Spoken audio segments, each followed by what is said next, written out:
Thank you everyone from joining across the world. This is a most discussed topic that we are going to start. Outsmart ransomware with CISA's key prevention and response strategies. Today we have speaker, Mr. Mahendran Chandramohan. Before going into the main webinar, let me introduce about us, CISA. Next slide.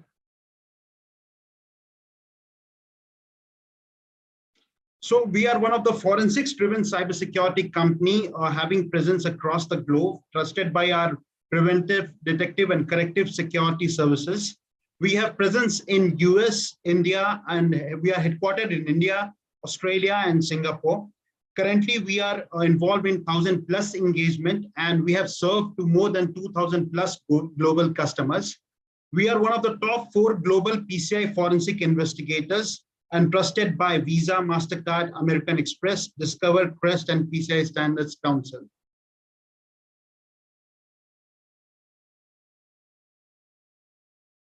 Introducing our today's speaker, Mr. Mahendran Chandramohan. He is the Vice President at CISA. He takes care of MDR portfolio. He comes with 22 years of IT experience spanning consulting, transformation, solution, and design. He has worked with organizations like Capgemini, DXC, and Wipro. Welcome, Mahendran. So before going to the main webinar, this webinar will last for 60 minutes. That includes 10 minutes of question and answer. You can put down your questions. In the chat section, and all the attendees will be in listen-only mode. Over to you, Mahendran. All the best. Thank you, Ashwini.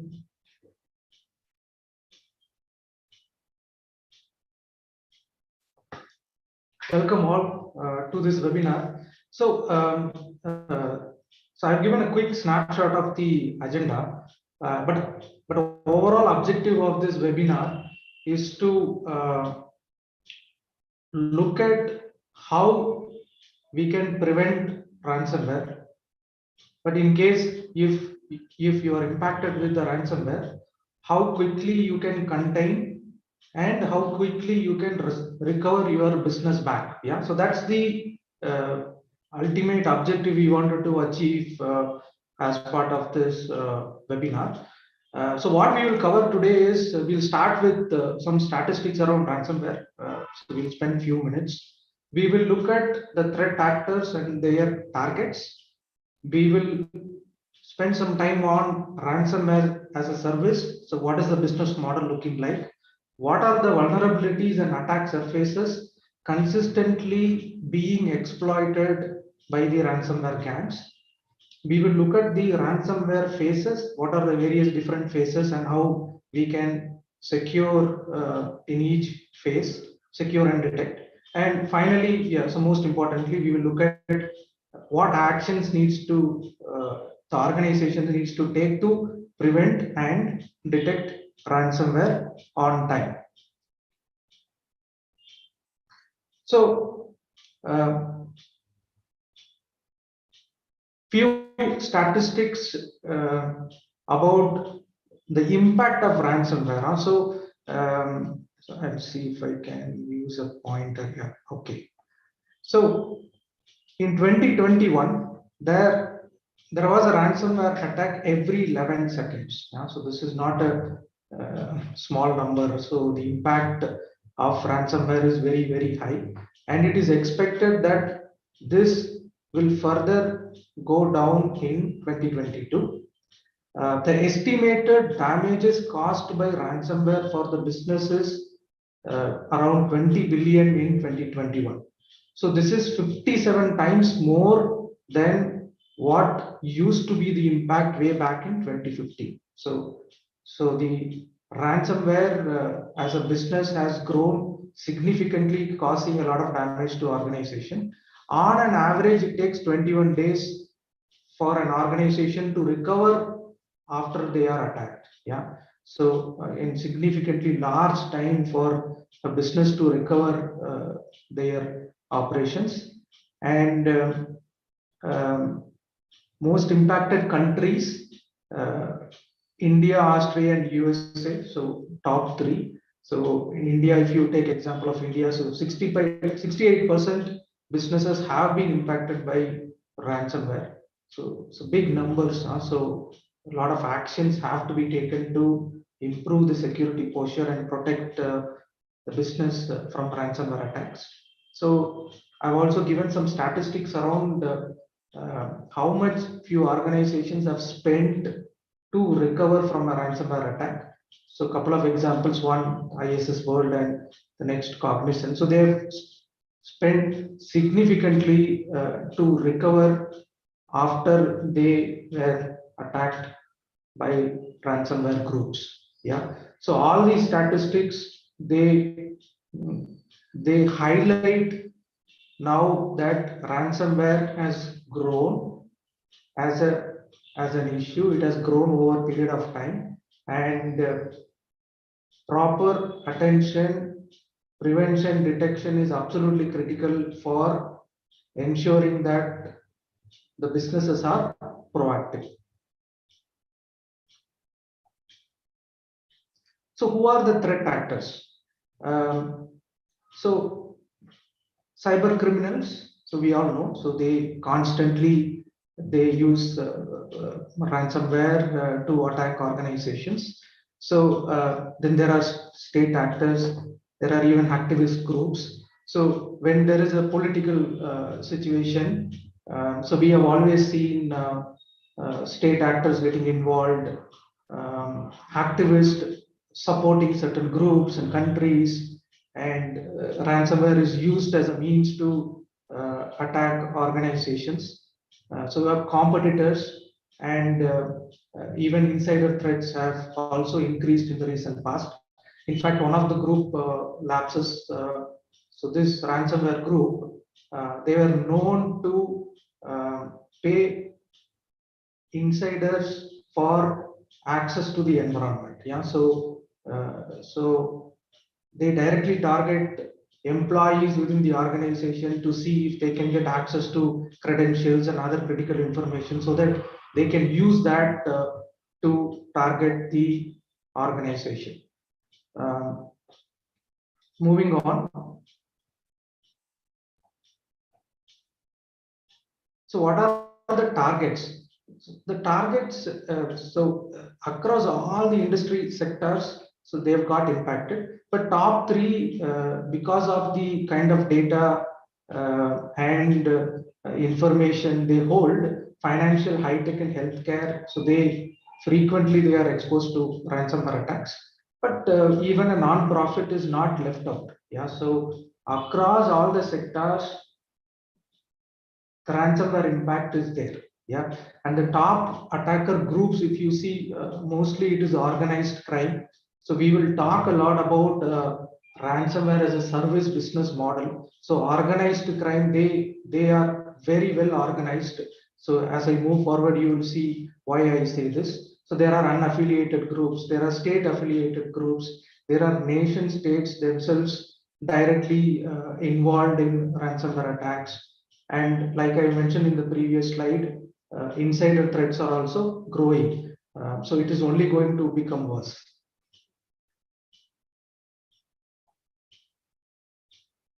So ransomware as a service. It's a very simple representation of this business model. So you can find a lot of information available in the public domain. So there are three major players when it comes to ransomware as a service business model. The first, the ransomware operator. So this group is responsible to keep the ransomware as a service platform up and running. So they have tools, they have automation.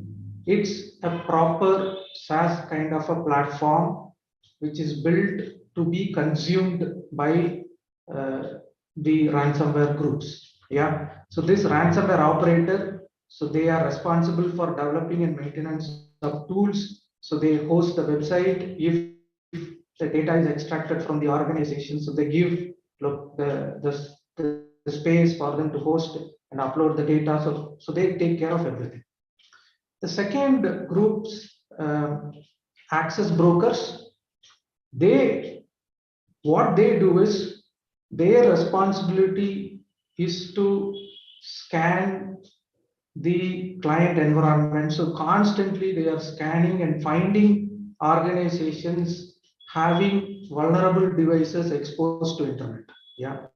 So your RDP. So RDP is something which is constantly exploited by the ransomware groups. If there are RDP enabled machines which are publicly exposed, or if there are any devices with vulnerabilities exposed in the internet. So this group's responsibility is to identify these vulnerabilities or vulnerable devices. They compromise them, they get inside, they can leave a back door, and they can sell the information. So this is highly valuable information. It is sold in the black market. So they have information like, let's say, 1,000 different organizations having vulnerabilities. So they even tell that the devices do not have antivirus, EDR. So they give information like they have access to high privilege user accounts. So more information they have, the more money they make. Yeah. So they compromise the environment and they sell the information to the third player in this whole ransomware as a service business model, the affiliate groups. So this group will go and get access to the platform, the tools, and they have information about the organization's vulnerabilities, what is the weakness, and then they start the attack. So a few years back, the ransomware groups, they themselves should have extremely high skills, programming skills, cybersecurity skills. But now, because of this well-oiled business model, so they really don't have to have these skills. So they can just reach out to the respective groups, get access, and start the attack immediately.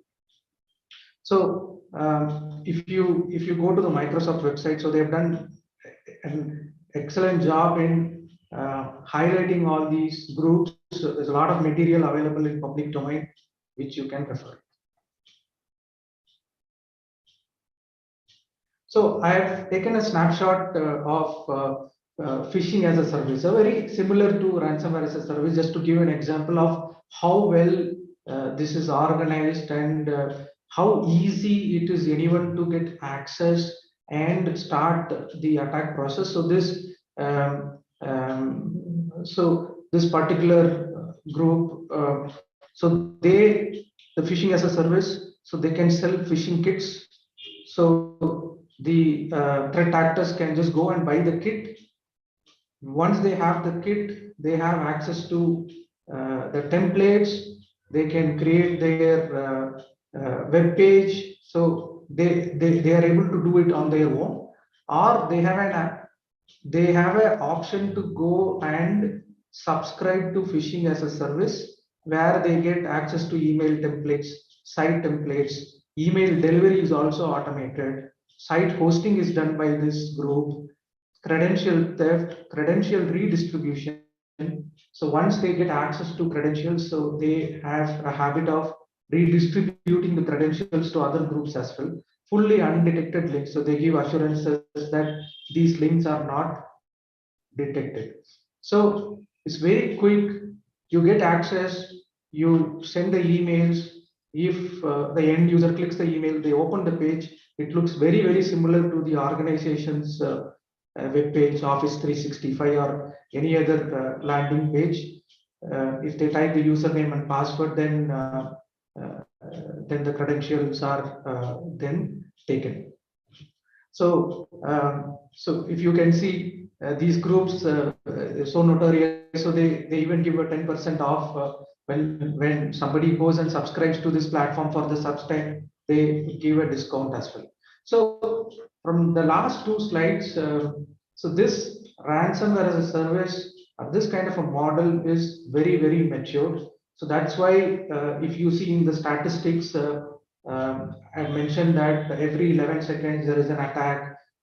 The impact is very, very high because this is run like a well-oiled machine, right? So it happens very efficiently.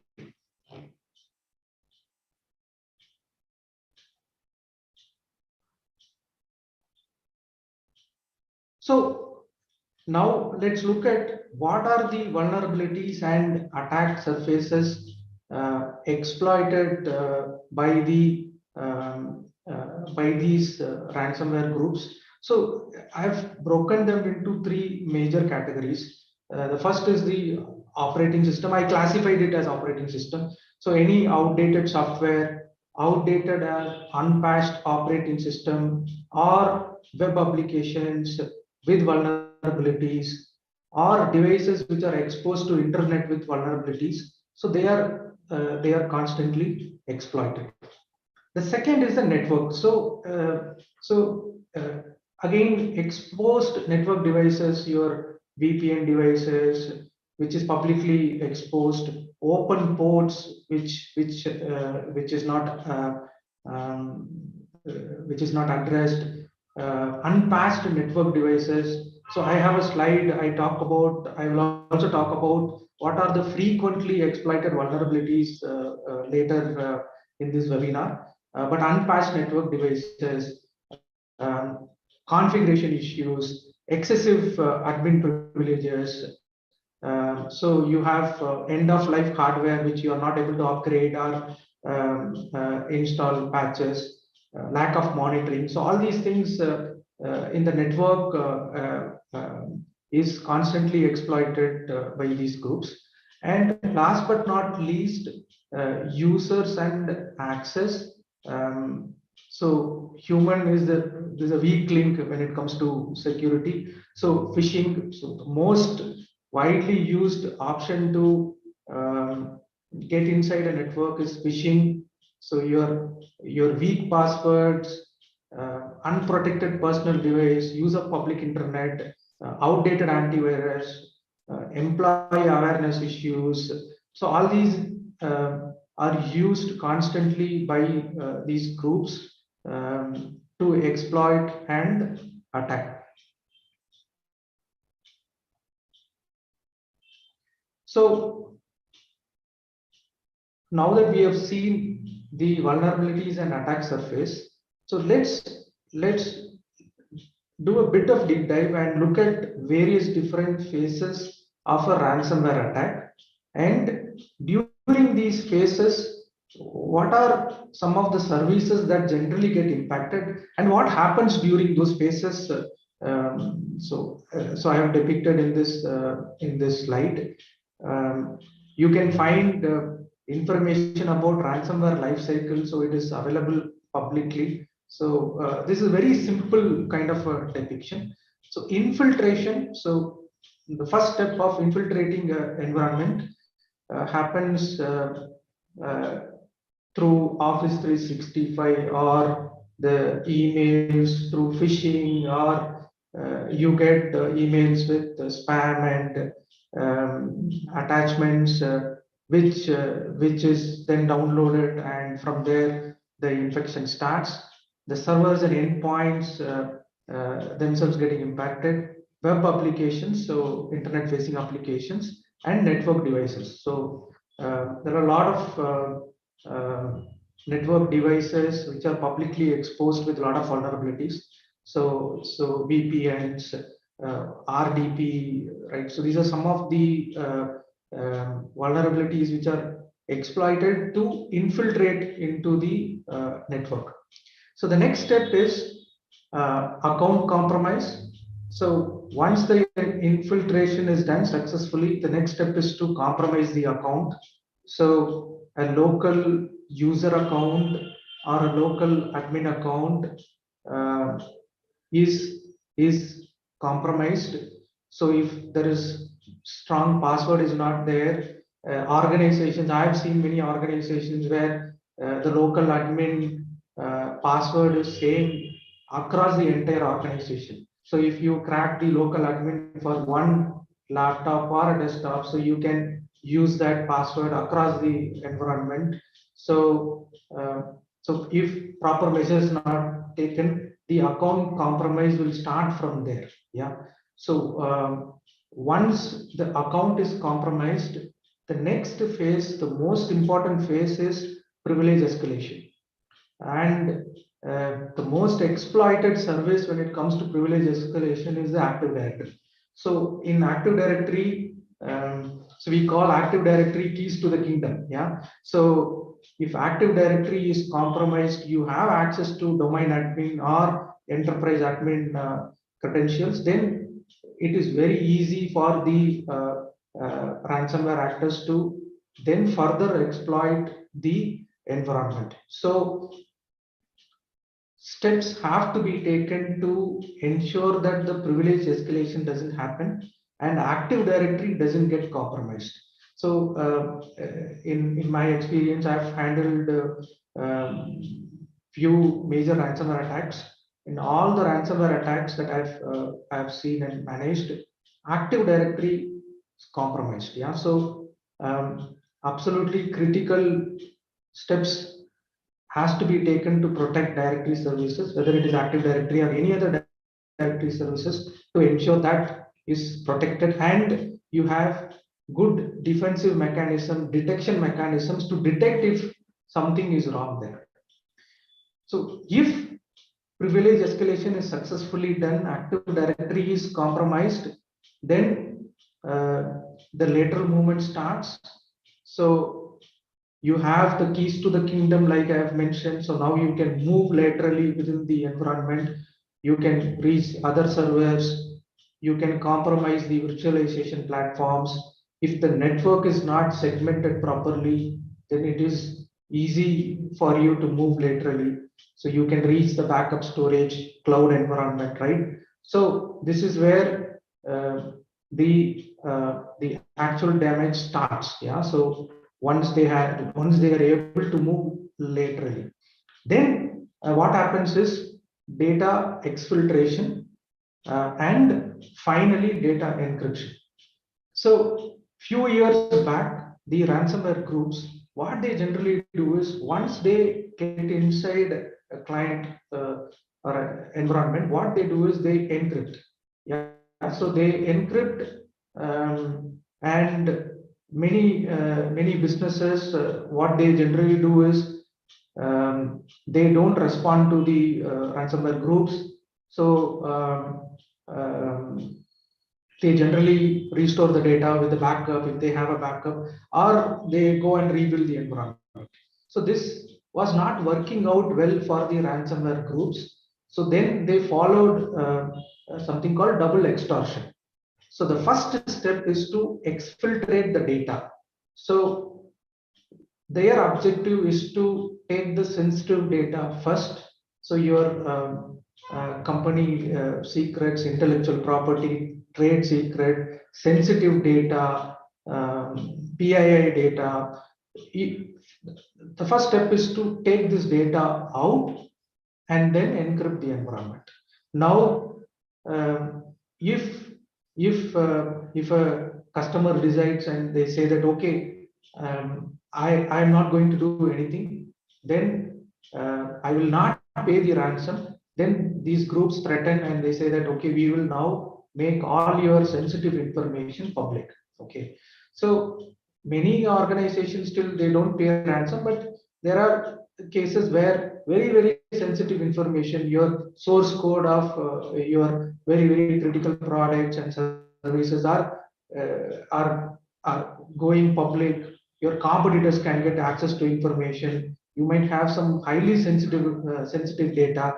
If that exposed, your reputation, your financial loss, reputation, right? So organizations end up paying ransom, right? So this method of double extortion has worked successfully for them. That is why if you see in the recent past, so they have been highly successful. So I've noted some statistics as well.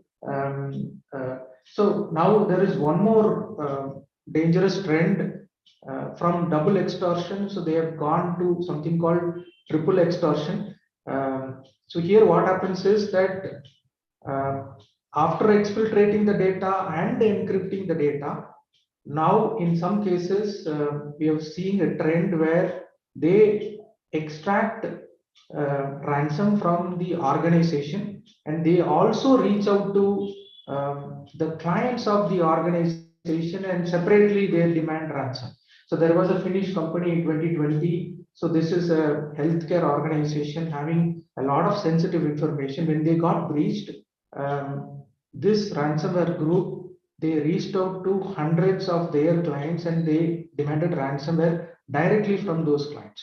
Yeah, and they threatened them that very sensitive personal healthcare information will be made public. So this new trend of triple extortion is also happening. So in 2018, the average ransom fee is around $5,000. So now it has gone to 200,000 on an average in 2020. So you can see now it has become a big business.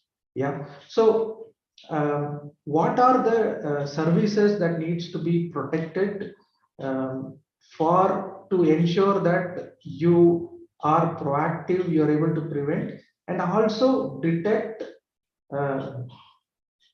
on time. Yeah, so email, Active Directory, network, backups, your cloud environment, databases, and your virtualization environment. So all these things have to be protected. So we will look at some of these areas. Yeah, so in the upcoming slides, for instance, I talked about Active Directory.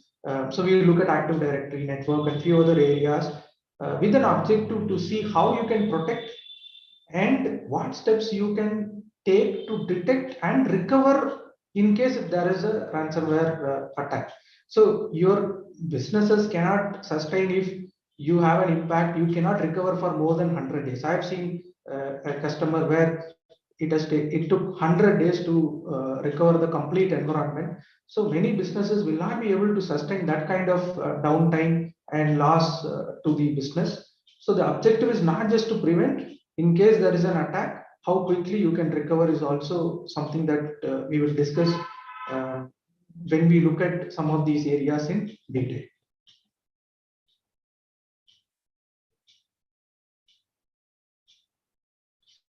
Okay, so there is a poll question. So Ashwin, you want to just flash the poll once it is, then we move on. Sure. So this is the first poll on testing your defenses. On to the poll. So we have 30 seconds for to cast your polls.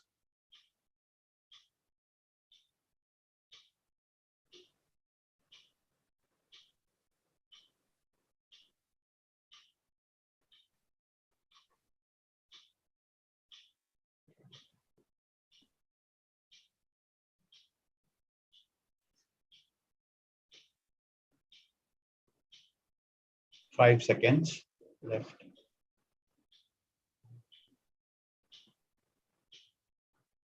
Yes. So I'm sharing the result. So here is the result. So your comments, Mahendran. No, it's good. Yeah. So most of them, they have at least some mechanism to test their defenses, which is definitely encouraging. So right, 58% of them, they are scanning quarterly. How about the 24% of the one, and about the 9% who is not scanning at all? So what are the comments for them? No, so we will look at, so why it is very important. So this testing the defenses is absolutely critical, and very specifically for ransomware and all, testing the defense is going to be important. So when we move on with the next set of slides, I think it will be very clear why this has to be done. Yeah.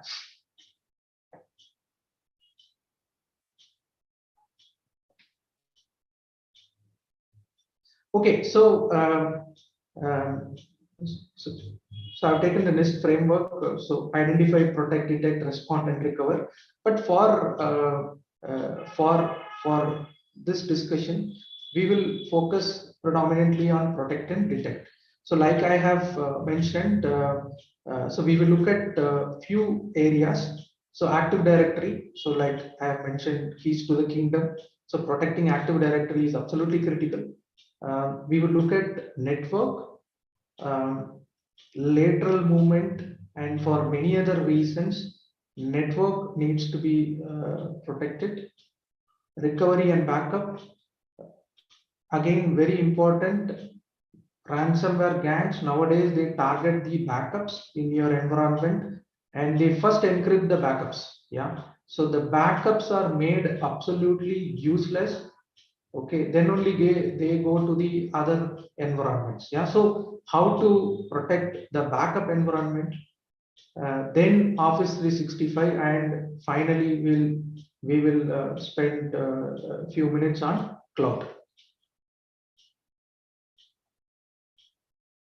So Active Directory, very important. So I've broken it into protect and detect. Will not go through everything, but we look at some very critical areas that we have to focus.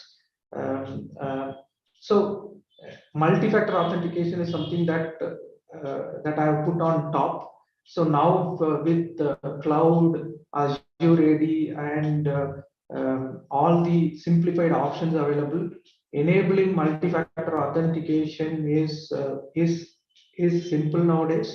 So something as simple as multi-factor authentication enabling itself will have a significant positive impact.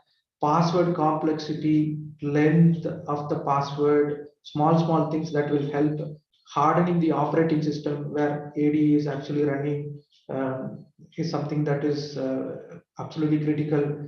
Patching and software updates, yes, for Active Directory, it's very important that patch on time. So there is now privilege access management available, conditional access policies are available in cloud.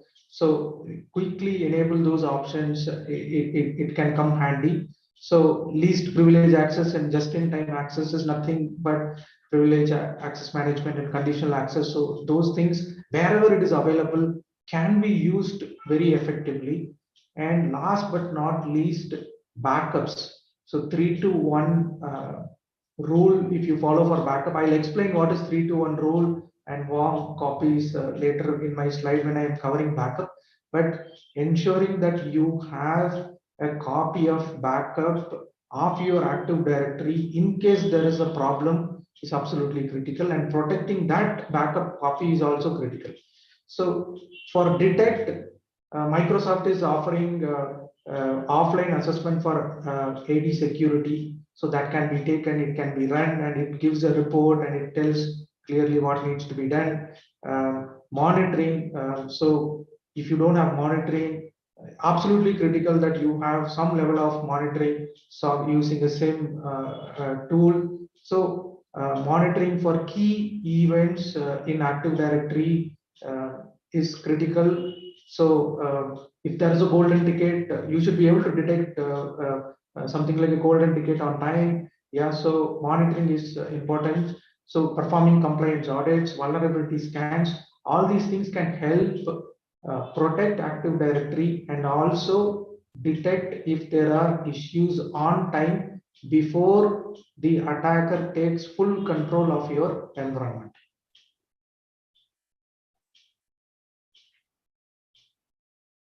So in network,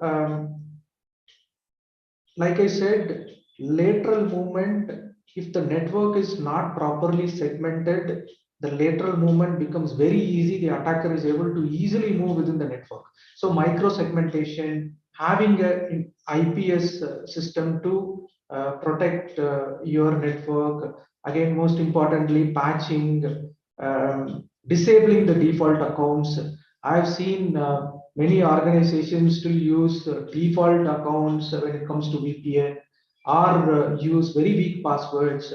I've seen organizations, they use the same password in various different places. So domain admin credentials are used in multiple different places. So all these things, basic hygiene issues, if taken care properly, it significantly improves your protection.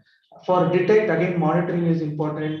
something like SSL traffic decryption and scanning them using an IDA system will help in terms of protecting your network. So third, backup and recovery. So here I wanted to spend some time on 3-to-1 rule, which is now highly recommended for organizations after so many ransomware attacks.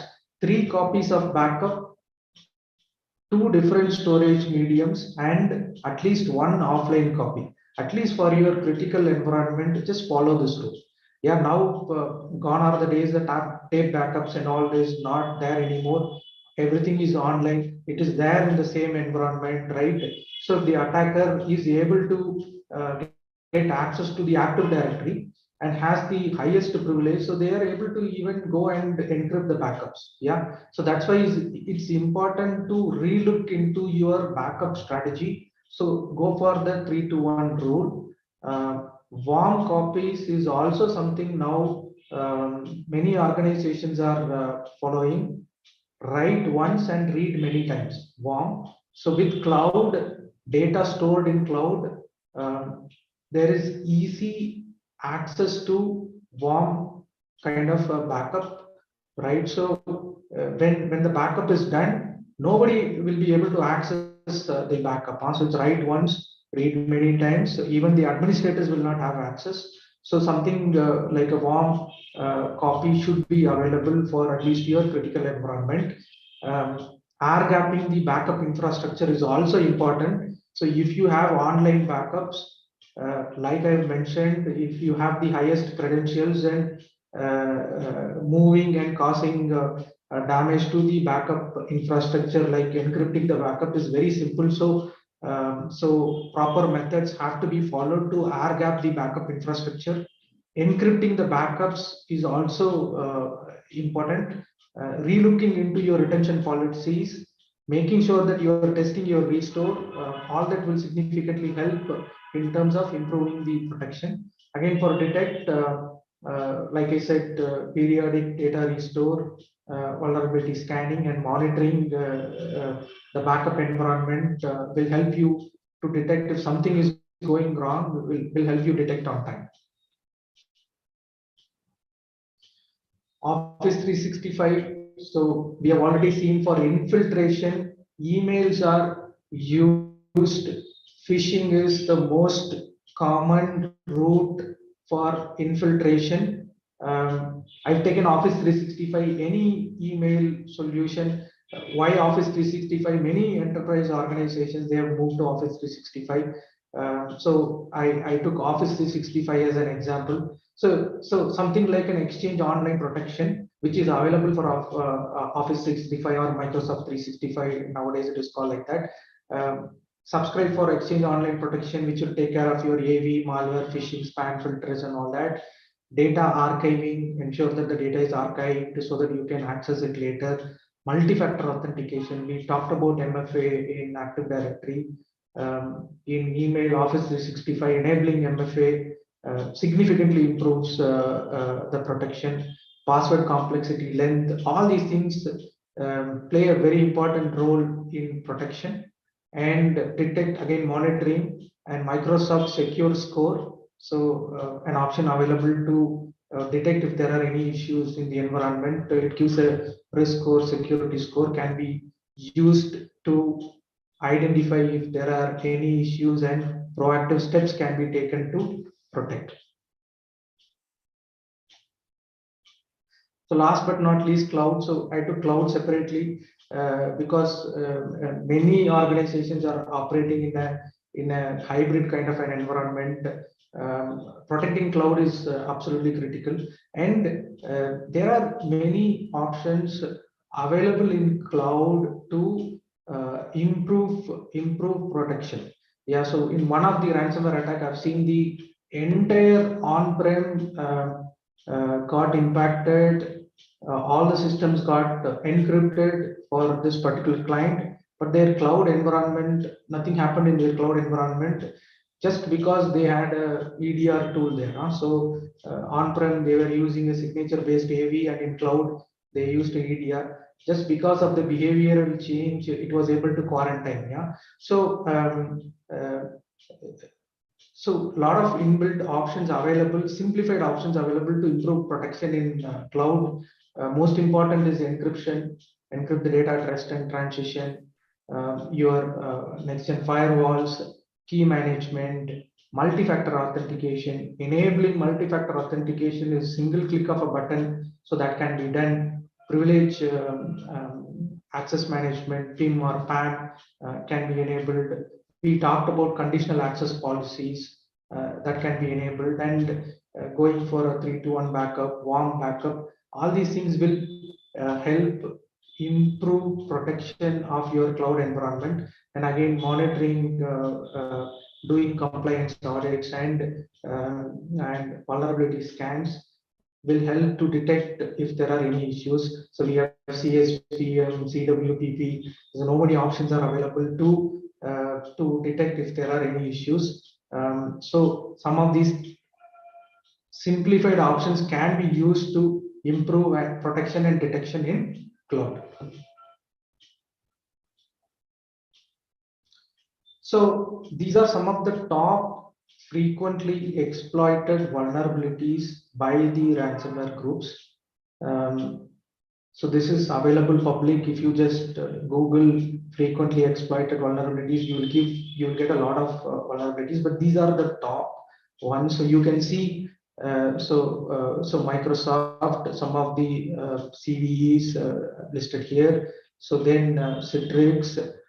So you have security products, so Fortinet, SonicWall. So there is FI load balancer. Then there is Pulse Secure VPN.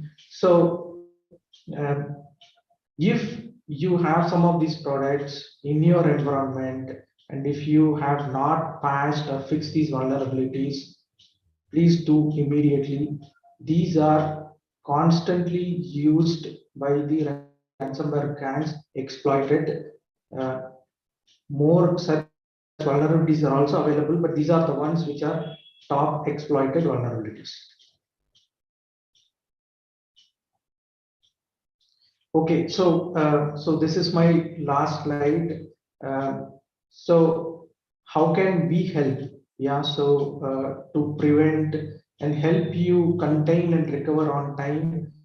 So how can CISA help? So for prevention, we can do a ransomware prevention audit, a very detailed audit across all these areas I spoke. I will just shortly flash the audit checklist that we follow. For a few seconds, I will flash it. So we can do a ransomware prevention audit, and we can also help you with the ransomware simulation, a harmless simulation for ransomware to check if your detection and prevention mechanisms are working effectively. For detection, so we have our MDR services, it's called ProAct. For responding, so we have IR services. And for recovery, our forensic services are available to help across all these areas. So prevent, detect, respond, and recover. CISA will be able to help you improve your prevention and detection mechanism. So let me quickly share the checklist for a second.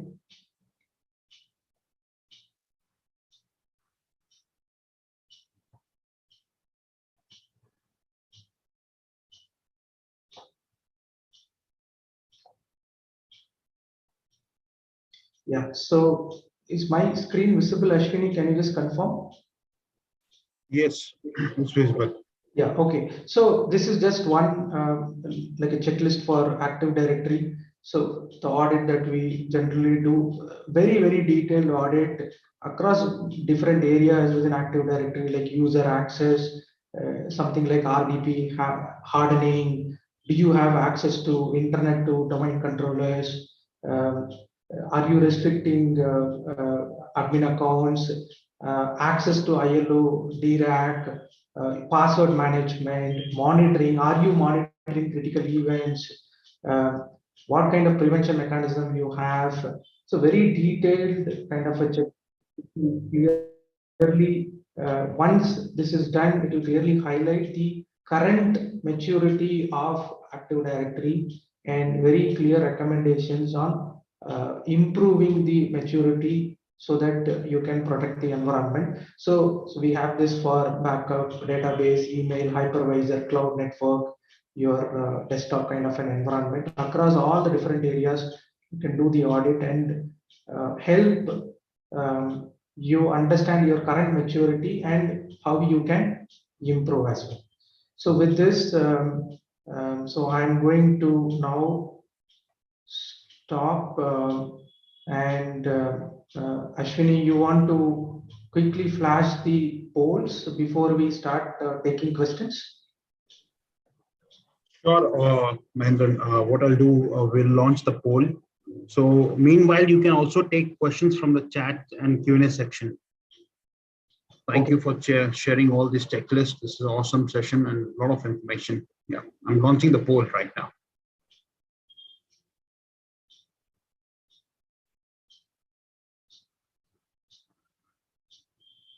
So we have questions in chat. Yeah, if you want to record. Yeah, I'm doing.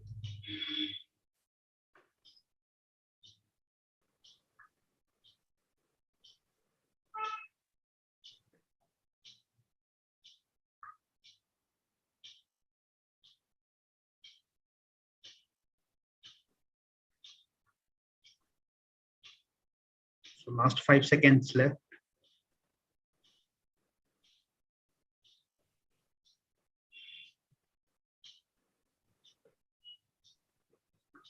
Okay, I'm ending the poll.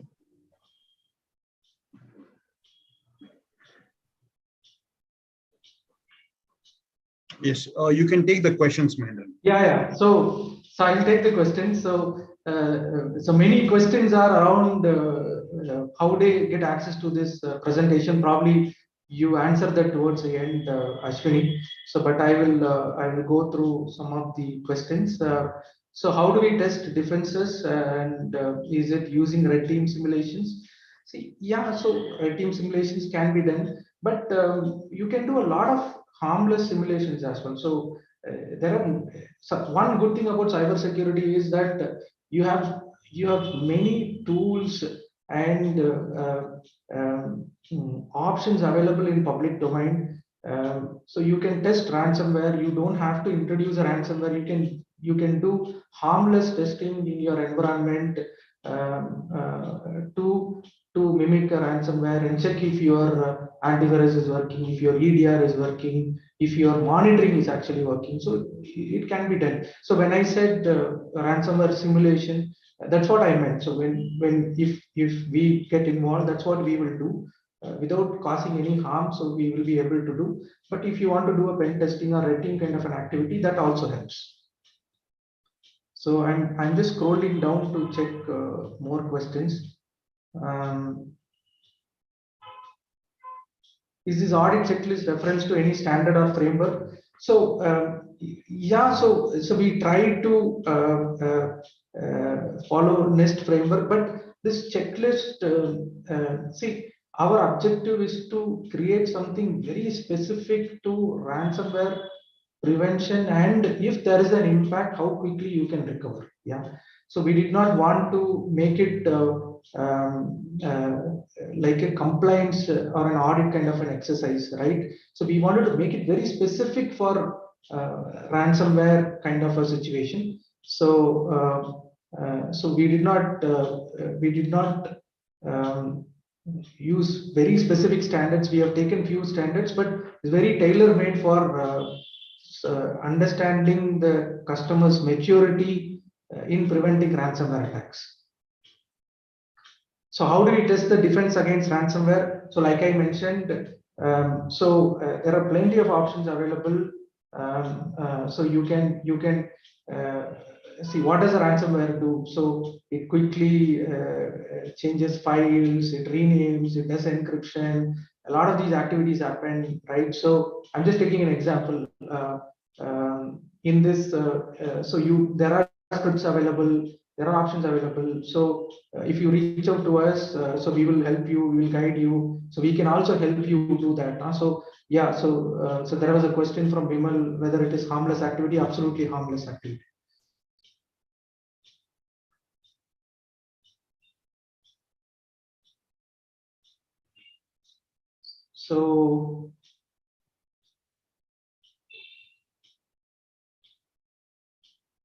So containment, eradication, and recovery. What is containment, eradication, and recovery? So if there is an attack, the first option is to contain. So how quickly you are able to contain the attacker so that it doesn't move laterally and cause a lot of impact.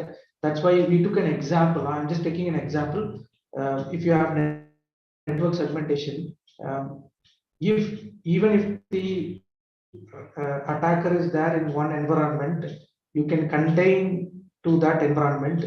So I know customers, if they have a hybrid kind of environment, on-prem cloud, when they know that one of their environment is impacted, so they immediately disconnect the other environment so that they are able to contain. Yeah. So eradication is absolutely critical. So once you contain, once you know this attacker is contained, then the next step is how you can make sure that the attacker is out of the environment. So eradicate, and then finally ensure that you focus on recovery.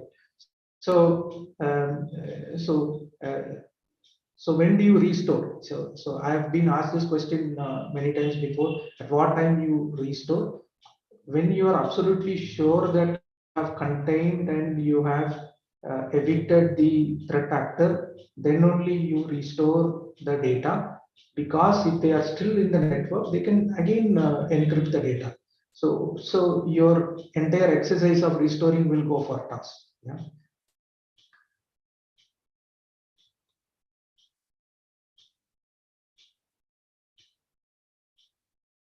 How ransomware simulation will help? Ransomware simulation will help to test your defenses. Yeah. So two things it will help.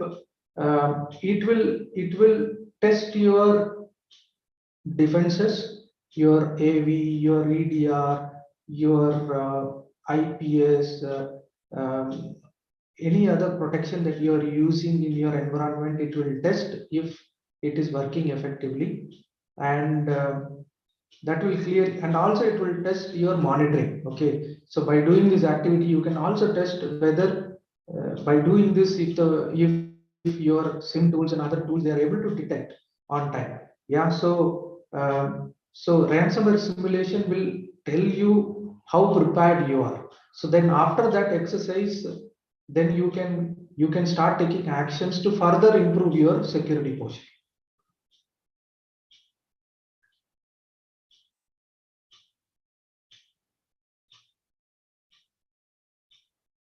So if an organization has been hit by a ransomware attack, how do we approach organizations start using CISA services? So we will give our coordinates. So you can reach us through our website. There are other options available. So we will communicate by end of this session. We will communicate how you can reach out for these services. So looking at I think there is questions in Q&A as well, Ashwini, right? So yeah, so there is a question, how do I check defenses? Yeah, so testing defenses, like I have answered earlier, either you do pen testing or betting kind of activity, or you do simulations, ransomware kind of simulations to check whether your defenses are working.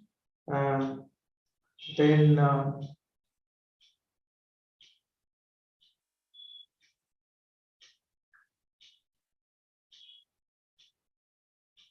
we are using CSP for all our infrastructure need. As they are doing all security check, do you advise any security check from our end? But even if you are using a cloud service provider, so if you are using a IaaS or a PaaS or a SAR, it depends on what kind of service you are consuming from your CSP, right? If you are using infrastructure as a service, you have a big role to play when it comes to security. Yeah. So if it is, even if it is SaaS, Yeah, so CSP play a major role, but even in SaaS, you still have a role to play to secure your identity. So shadow IT and many other reasons are there to improve the security posture. So I don't think so. CSP will take care of everything. So I think there is a lot of material available on customer responsibility, CSP responsibility, depending on the kind of service that you are opting. So please ensure that proper measures are taken and don't just leave it to the cloud security provider.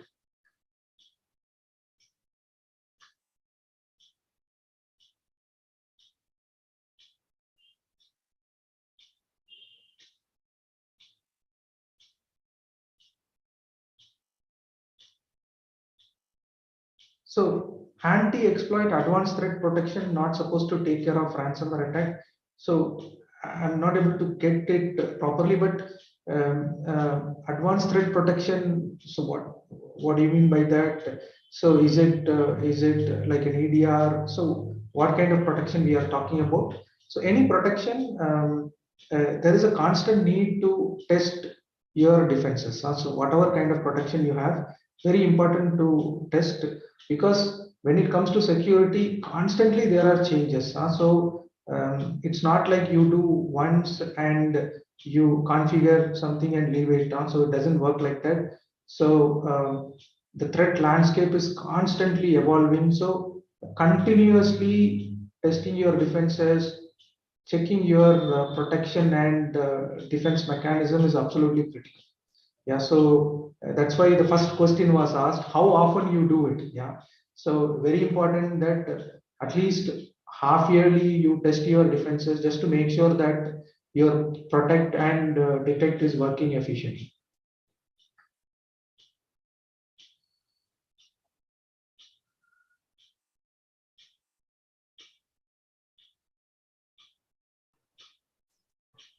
So in your experience, how effective is Active Directory assessment, offline assessment?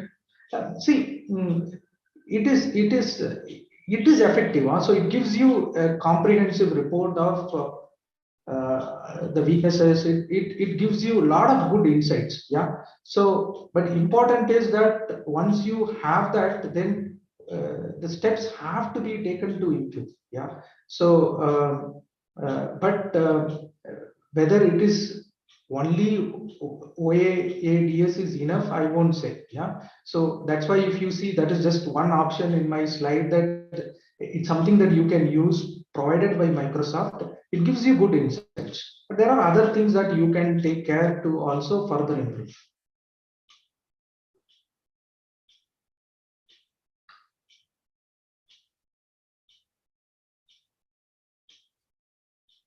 So Proact MDR services, what are Proact MDR services? So it's managed detection and response. So we have 24/7 SOC monitoring. As part of our MDR services, so we offer detection and response. So threat hunting, IR, everything is bundled together along with source services. So please reach out to us offline, so we will be able to provide more details.